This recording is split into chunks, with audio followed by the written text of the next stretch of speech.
Hello વિદ્યાર્થી મિત્રો, good morning. કેમ છો બધા? મજામાં? મિત્રો, અત્યાર સુધી આપણે આ ચેપ્ટરની અંદર એક સરસ મજાના પ્રશ્નનો ઉકેલ મેળવેલો છે કે વિકિરણ જે છે એ તરંગની સાથે કણ સ્વરૂપ પણ ધરાવે છે અને એનો આધાર ખરેખર લેનાર્ડની પ્રાયોગિક એરેન્જમેન્ટ અને આઇન્સ્ટાઈનની થિયરિટિકલ એરેન્જમેન્ટને આભારી છે. તો હવે આપણો કોન્સન્ટ્રેટ આપણે કરવાનું છે મિત્રો દ્રવ્ય કણ ઉપર, કે કોઈ દ્રવ્ય કણ જે છે એ તરંગ સ્વરૂપ કઈ રીતે ધરાવી શકે. એટલે કે મિત્રો તમને હવે એવું કહેવામાં આવે કે કોઈ વિકિરણ જે છે એ તરંગ સ્વરૂપ તો ધરાવતું જ હતું, પણ હવે કણ સ્વરૂપ પણ ધરાવે છે. તો તમે ઓકે કરી દેશો, યસ સર ઓકે, કારણ કે હવે બેની સાબિતી આપણી પાસે છે. પરંતુ હજી તમને એવું કહેવામાં આવે મિત્રો કે દ્રવ્ય કણ જે છે એ કણ સ્વરૂપ તો ધરાવે છે, સાથે સાથે તરંગ સ્વરૂપ પણ ધરાવે છે. એટલે કોઈ ગતિ કરતો ઇલેક્ટ્રોન ધારી લઉં છું, તો ઇલેક્ટ્રોન જે છે એ કણ સ્વરૂપ તો છે તે એ તરંગ સ્વરૂપ પણ ધરાવે છે. તો તમને થોડીક સમજવામાં મુશ્કેલી પડે. તો બસ આપણે એ જ મુશ્કેલીનું શું લાવવાનું છે? નિવારણ લાવવાનું છે. ક્લિયર? તો હવે આપણે કોન્સન્ટ્રેટ કરશું એના ઉપર, પણ એના પહેલાં જોઈ લઈએ આપણે કે અત્યાર સુધીની જે બે બાબતો આપણે જોયેલી એ કઈ રીતે ઉપયોગમાં લેવાતી હોય છે. એટલે કે વિકિરણનું કણ સ્વરૂપ અને વિકિરણનું તરંગ સ્વરૂપ. તો એક નાનકડું એવું ટાઇટલ મારું છું મિત્રો, પ્રકાશના વિકિરણનો દ્વૈત સ્વભાવ.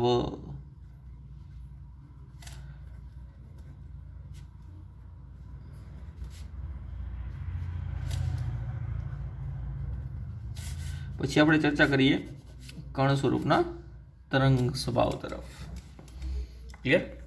તો જનરલી આપણે જાણીએ છીએ ત્યાં સુધી મિત્રો પ્રકાશ જે છે એ દ્વૈત પ્રકૃતિ ધરાવે છે, એ આપણે સાબિતી સાથે કહી શકીએ છીએ. આ રહ્યો પ્રકાશ, એના બે સ્વરૂપો તમે જોઈ શકો છો ભાઈ. તો કે કયા કયા સ્વરૂપો? તો કે એક ભાઈ જે છે એ તરંગ સ્વરૂપમાં જોવા મળે છે અને બીજું ભાઈ જે છે એ કણ સ્વરૂપમાં જોવા મળે છે. તો ઓકે કરો. કણ સ્વરૂપને આપણે ચોક્કસ નામ પણ હવે આપણે આપી દઈએ છીએ, ફોટોન સ્વરૂપે જોવા મળે છે. ક્લિયર? શેના સ્વરૂપે જોવા મળે મિત્રો? ફોટોન સ્વરૂપે જોવા મળે છે. ચોક્કસ આપણે નામ આપી દીધું છે.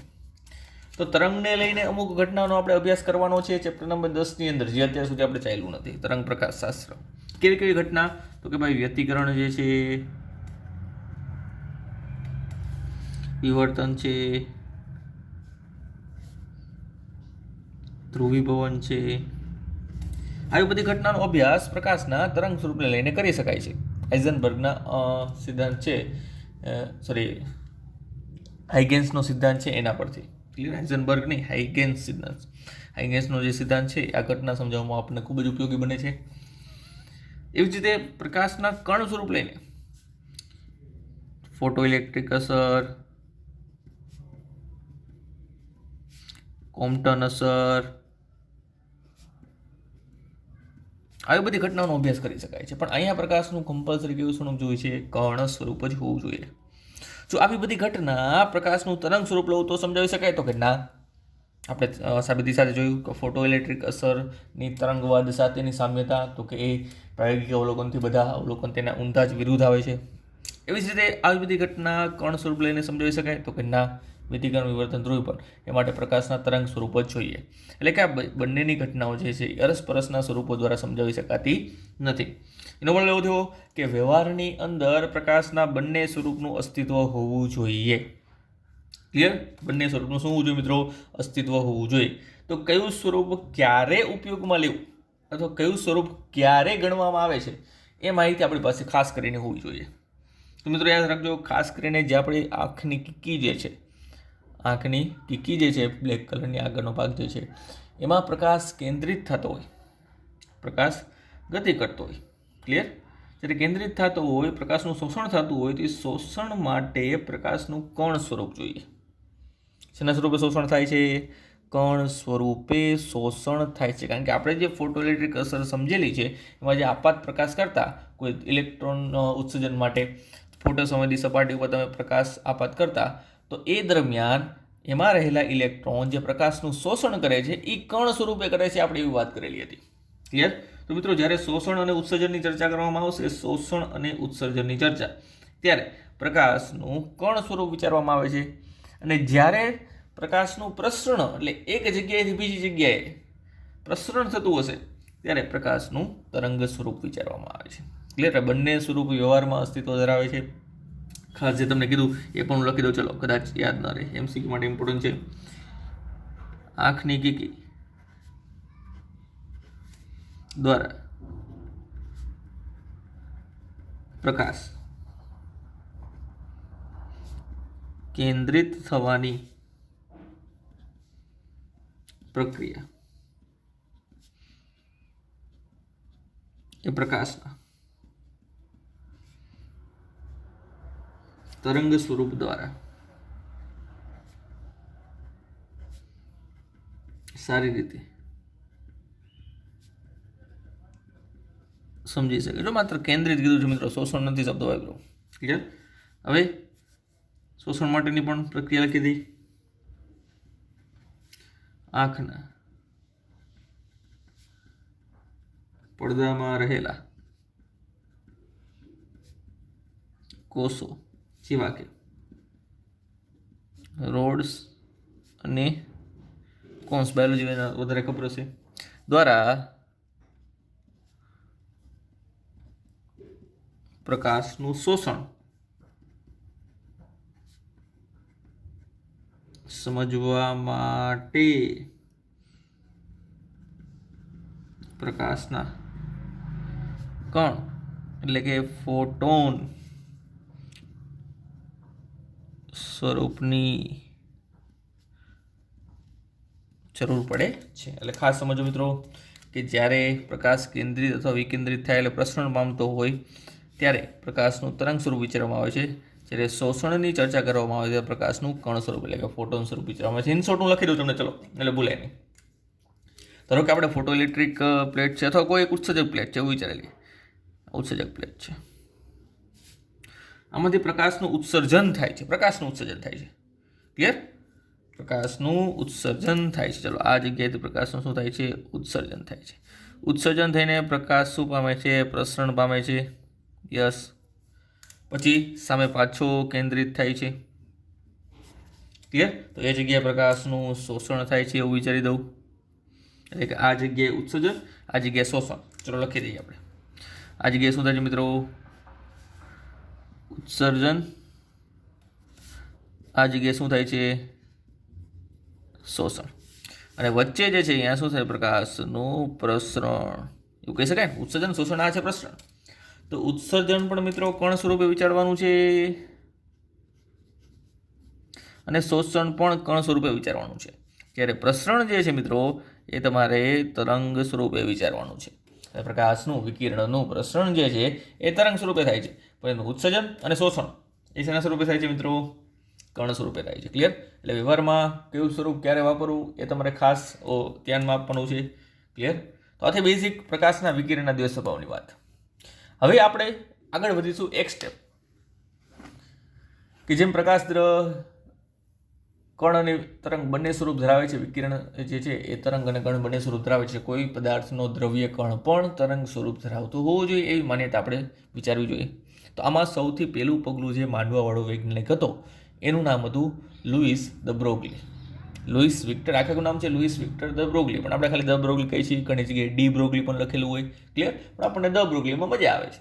તો દ બ્રોગલી નામના વૈજ્ઞાનિકે સૌથી પહેલી વાર પરિકલ્પના એવી આપેલી હતી કે જેમ વિકિરણ પણ તરંગ સાથે કણ સ્વરૂપ ધરાવે છે એવી રીતે પદાર્થનું દ્રવ્ય એ પણ કણ સાથે તરંગ સાથે કણ સાથે તરંગ સ્વરૂપ ધરાવતો હોવો જોઈએ. ક્લિયર? તો જોઈએ મિત્રો દ બ્રોગલીનો અધિતર્ક અને તેની તરંગ લંબાઈના સૂત્રો. તો દ બ્રોગલીનો અધિતર્ક મિત્રો એવું કહેવા માંગે છે લગભગ ઈસવીસન 1924ની અંદર, અને સૌ પ્રથમ એક સંભાવના મૂકેલી હતી. સાબિતી નહોતી મિત્રો આની પાસે, પણ એને સંભાવના એવી મૂકેલી હતી, એ વટે ચડેલી વાત હતી કે ભાઈ વિકિરણને તમે કણ સ્વરૂપ આપી દો છો, તરંગ તો છે જ, તમે એને કણ સ્વરૂપ આપી દો છો, તો કોઈ દ્રવ્યને કોઈ પદાર્થને કણ સ્વરૂપ છે તો એને પણ તરંગ સ્વરૂપ મળવું જોઈએ. એટલે કે તરંગ અને કણ એકબીજા સાથે સમમિતિ ધરાવતા જોઈએ. ક્લિયર? જેમ આપણે વાત કરી છે પ્રકૃતિ સમમિતિ ધરાવે છે, એટલે કે ઉર્જાનું આઈન્સ્ટાઈનનું ઉર્જાનું સમીકરણ છે E = mc², એટલે દળનું ઉર્જામાં રૂપાંતર થઈ શકે છે. એવી રીતે અહીંયા કણ અને તરંગ એકબીજા સાથે સમમિતિ ધરાવતા હોવા જોઈએ. ક્લિયર? તો સૌપ્રથમ ઈસવીસન 1924માં લગભગ 1924 આ ભાઈએ એવું કીધું કે દ્રવ્યના ગતિ કરતા કણો યોગ્ય પરિસ્થિતિમાં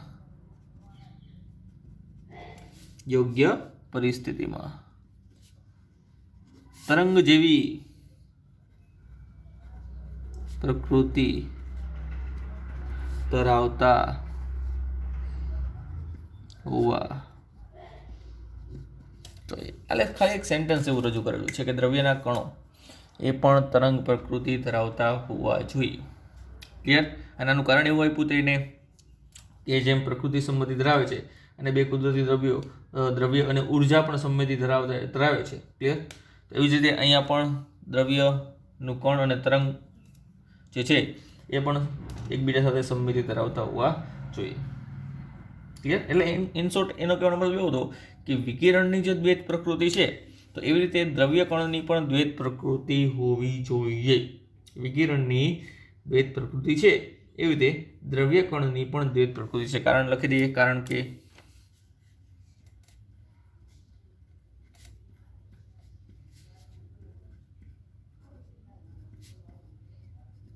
પ્રકૃતિ સમમિતિ ધરાવે છે અને દ્રવ્યનું ઉર્જાનું દ્રવ્યમાં રૂપાંતર થઈ શકે છે. તો અને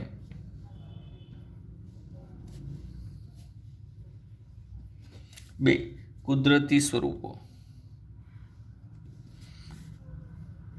દ્રવ્ય અને ઉર્જા, દ્રવ્યનું ઉર્જાનું દ્રવ્યમાં એ બરાબર આઈન્સ્ટાઈનનો જે સરસ મજાનો સિદ્ધાંત છે મિત્રો એના ઉપરથી કહી શકીએ આપણે.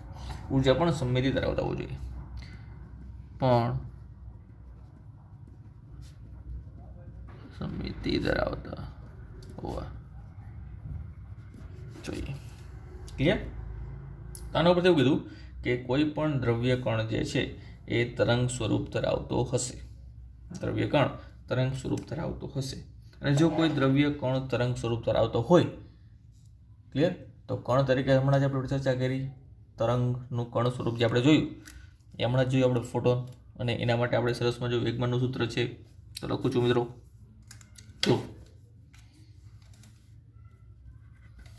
જો દ્રવ્ય કણ પણ તરંગ પ્રકૃતિ ધરાવતો હોય તો, હવે સમજો દ્રવ્ય કણ પણ તરંગ પ્રકૃતિ ધરાવતો હોય તો હવે સમજો આપણે કે જેમ વિકિરણ જે છે એ તરંગ અને કણ એવા બંને સ્વરૂપો ધરાવે છે. તો આના માટે કણ સ્વરૂપની ચર્ચા લઈએ તો આપણે સરસ મજાનું ફોટોન લીધું હતું અને ફોટોન માટે એનું વેગમાન યાદ કરો hf/c લીધું હતું. અથવા તો તમે આવું પણ લખી શકો h/λ. ક્લિયર? એટલે આ કણનું વેગમાન થયું, જેમાં એક ડાબી બાજુની રાશિ છે મિત્રો વેગમાન એ કણ સ્વરૂપે છે. જમણી બાજુની રાશિ જે છે તરંગ લંબાઈ એ કોની સાથે સંકળાયેલી છે? તરંગ સ્વરૂપ સાથે સંકળાયેલી છે. વેગમાન જે છે મિત્રો એ કણ સ્વરૂપ સાથે સંકળાયેલી છે અને તરંગ લંબાઈ જે છે એ તરંગ સાથે સંકળાયેલી છે. એટલે આ જે છે એ દ્વૈત પ્રકૃતિનો આભાસ કરાવે છે. તો અહીંયા પણ એવું જ કંઈક વિચારે છે કે જો દ્રવ્ય કણ પણ તરંગ પ્રકૃતિ ધરાવતો હોય, કણ અને તરંગ બંને પ્રકૃતિ ધરાવતો હોય તો તેનું વેગમાન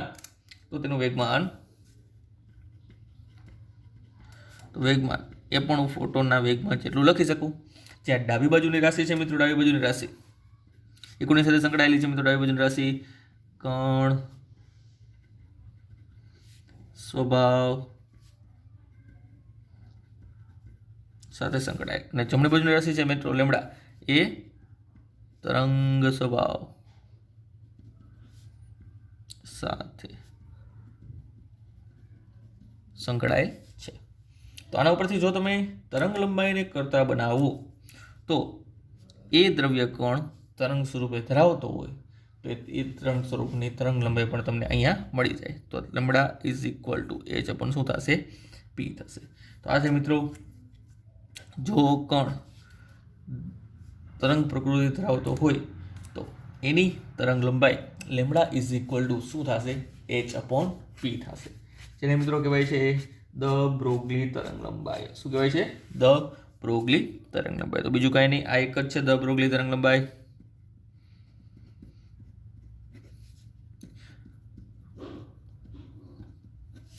ધ બ્રોગલી પણ લખે, એની જગ્યાએ ડી બ્રોગલી પણ લખી શકે, અને દ્રવ્યની પણ લખી શકે, અથવા દ્રવ્ય કણની પણ લખી શકે.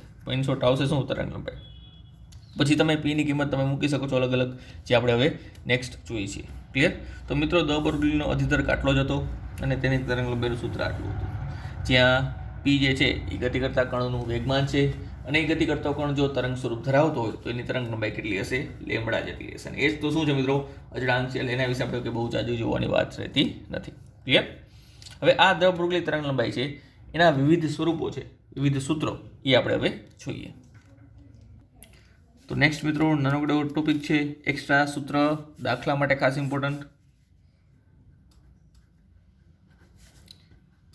ધ બ્રોગલી તરંગ લંબાઈના વિવિધ સ્વરૂપો અથવા તો સૂત્રો એવું લખી શકીએ. ચલો, આપણી પાસે સૂત્ર એક જ છે ધ બ્રોગલી તરંગ લંબાઈનું, કે ભાઈ lambda is equal to H upon P. H તો અચળાંક છે, તો જે કંઈ પણ સળી સંચાર કરવાના થશે એ તમારે પી એટલે કે કણના વેગમાનમાં જ કરવાના થશે. તો ફર્સ્ટ પોઈન્ટ,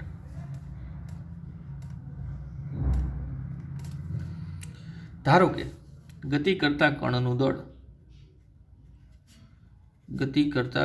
દળ એમ હોય, અને એ જ ગતિ કરતા કણનો વેગ વી જેટલો હોય. ગતિ કરતા કણનું દળ એમ, કણનો વેગ વી જેટલો હોય.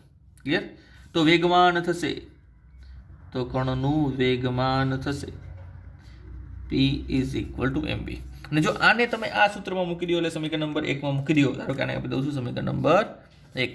તો સમીકરણ નંબર 1 પરથી લખી શકો તમે 1 પરથી કે ભાઈ ધ બ્રોગલી તરંગ લંબાઈ lambda is equal to H upon M B. તો આ થયું સિમ્પલ પહેલામાં પહેલું સૂત્ર. કાં તો આ સ્વરૂપ તમે વિચારી શકો. જો આમ ન કરવું હોય તો નંબર 2 બીજું સ્વરૂપ. તમારી પાસે ગતિ ઉર્જાનું સૂત્ર છે ને, સરસ મજાનું. શું છે ગતિ ઉર્જાનું સૂત્ર? કે ભાઈ ગતિ ઉર્જા કે બરાબર p²/2m.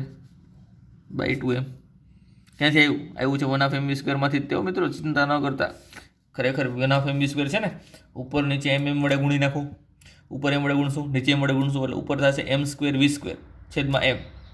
m²v² એટલે p², mv એટલે p થાય ને, તો p² છેદમાં બગડો ઇન્ટુ m. તો p²/2m એમાંથી જ આવેલું છે. જો આમાંથી કણના વેગમાનને કરતા બનાવવામાં આવે તો વેગમાન p બરાબર થશે મિત્રો, ચલો પહેલાં p² લખી દઉં. p² બરાબર થશે 2m કેપિટલ K. તો p બરાબર થાય મિત્રો √2mk. તો વેગમાનનું નવું સ્વરૂપ આવું મળ્યું. તો હવે સમીકરણ નંબર 1 ઉપરથી તમે તરંગ લંબાઈ બનાવશો તો એ તરંગ લંબાઈ બનશે સમીકરણ નંબર 1 પરથી તરંગ લંબાઈ લેમડા બરાબર h અપોન √2mk. તો આ રીતે પણ તમે બનાવી શકો છો, આ રીતે પણ તમે બનાવી શકો છો. ક્લિયર? વળી ધારો કે આમાં એક સ્ટેપ વધારે એડ કરીએ. પોઈન્ટ નંબર 3, એક સ્ટેપ વધારે કરીએ. આપણે જાણીએ છીએ કે અહીંયા ધારો કે કોઈ ઇલેક્ટ્રોન જે છે એ વી વોલ્ટની અસર હેઠળ પ્રવેગિત થયા હોય તો તેને મળતી ગતિ ઉર્જા એ ઈ જેટલી હોય. લખું છું મિત્રો, ખાસ સમજો. ઇલેક્ટ્રોન એ વી વોલ્ટની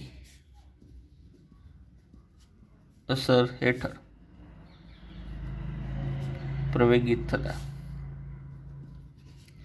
તેની ગતિ ઉર્જા કે બરાબર શું લખી શકો? ઈવી. જો કે બરાબર ઈવી લખી શકાય તો આ જ સૂત્રમાં કેની જગ્યાએ જો ઈ મૂકી દઈએ તો આ જ સૂત્ર હવે બની જશે મિત્રો. આ જ સૂત્ર શું બની જશે? કે ભાઈ લેમડા બરાબર h અપોન √2m. કેની જગ્યાએ થશે ઈ. તો આ થઈ ગયું ધ બ્રોગલી તરંગ લંબાઈ. પાછું તો આ બધી ધ છે, ધ બ્રોગલી તરંગ લંબાઈઓ જ કહેવાય. આને પણ ધ બ્રોગલી કહેવાય, આને પણ ધ બ્રોગલી કહેવાય. તો દ બ્રોગલી તરંગલંબાઈના 3 સ્વરૂપો છે. ક્લિયર? ત્રણ વસ્તુ શું દર્શાવે છે મિત્રો? દ બ્રોગલી તરંગલંબાઈ જ દર્શાવે છે. યોગ્ય જગ્યાએ યોગ્ય રકમને અનુરૂપ તમારે યોગ્ય સૂત્ર વાપરવાનું રહેશે. આથી બેઝિક ચર્ચા દ બ્રોગલી તરંગલંબાઈ. હવે સમજો તો દ બ્રોગલીએ ખાલી અધિતર્ક રજૂ કરેલો હતો. માત્ર ને માત્ર અધિતર્ક એવો રજૂ કર્યો હતો કે દ્રવ્ય કણ પણ તરંગ સ્વરૂપ ધરાવતું હોવું જોઈએ. તેની પાસે સાબિતી નથી, પણ જેવો માર્કેટમાં આવો પરિકલ્પનાવાળી સંભાવનાવાળો અધિતર્ક માર્કેટમાં પડ્યો એટલે તરત જ તેના ઉપર શોધખોળો શરૂ થઈ કે ચલો સાચું કહે છે દ બ્રોગલી, વિકિરણના બંને સ્વભાવ છે તો દ્રવ્યના પણ બંને સ્વભાવ હોવા જોઈએ. ચલો આપણે ચેક કરીએ અને તેને ચેક કરવાનું સ્ટાર્ટ કર્યું. એને ઘણા બધા પ્રેક્ટિકલ થયા. એમાંનો એક પ્રેક્ટિકલ આપણે એટલે કે ડેવિસન ગરમનનો પ્રેક્ટિકલ આપણે અભ્યાસ કરવાનો છે. પરંતુ મિત્રો એ પ્રેક્ટિકલો અને ડિટેલમાં તેની ચર્ચા કરીશું નેક્સ્ટ લેક્ચરમાં. તો મળીએ નેક્સ્ટ લેક્ચરમાં દ્રવ્ય કણના તરંગ સ્વરૂપની સાબિતી સાથે.